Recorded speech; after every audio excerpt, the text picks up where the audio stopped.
এই ডাকু গরুটিকে পানি খেতে দেয় না, তো গরুটি রেগে গিয়ে এখান থেকে চলে যায়। এরপরে ডাকুর নামে মামলা দেওয়ার জন্য চলে গেছে পুলিশ স্টেশনে।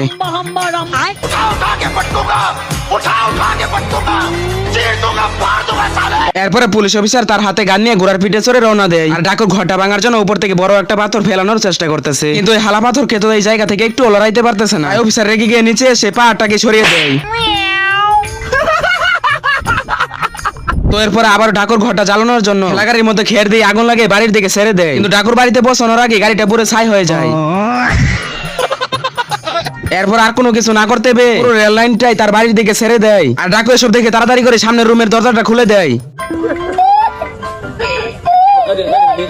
এরপর পুলিশ অফিসার রেগে গিয়ে ডাকুর দিকে গুলি করতে থাকে, কিন্তু গাইস ডাকু তো অনেক খাতারনাক। ডাকুর গুলি এসে হঠাৎ করে অফিসারের বন্দুকের মধ্যে লেগে যায়, আর তখনই অফিসারের বন্দুকটা শহীদ হয়ে যায়। আমি চিৎকার করে কাঁদিতে চাহিয়া করিতে পারিনি চিৎকার। অফিসার আবারও ডাকুর উপরে হামলা করতে থাকে, কিন্তু হঠাৎ করে অফিসারের গুলি গিয়ে লাগে একটি ষাঁড়ের মাথার মধ্যে, আর ষাঁড়টি তখন রেগে গিয়ে অফিসারের পিছনে দৌড়াতে থাকে। भारी मिस्टेक हो गया सर। पकड़ मारो जो पकड़ पकड़ ले पहन के लौड़े। অফিসার এই রুমের দরজাটা তাড়াতাড়ি করে খুলে দেয়, আর ষাঁড় এই রুমের ভিতরে ঢুকে পড়ে। কিন্তু গাইস এই হালাই তো হ্যাকার, পুরো দরজাটাকে বাস করতে করতে ছোট করে ফেললো। তো গাইস এমন মজার মজার ভিডিও দেখতে হলে ফলো করতে ভুলবেন না।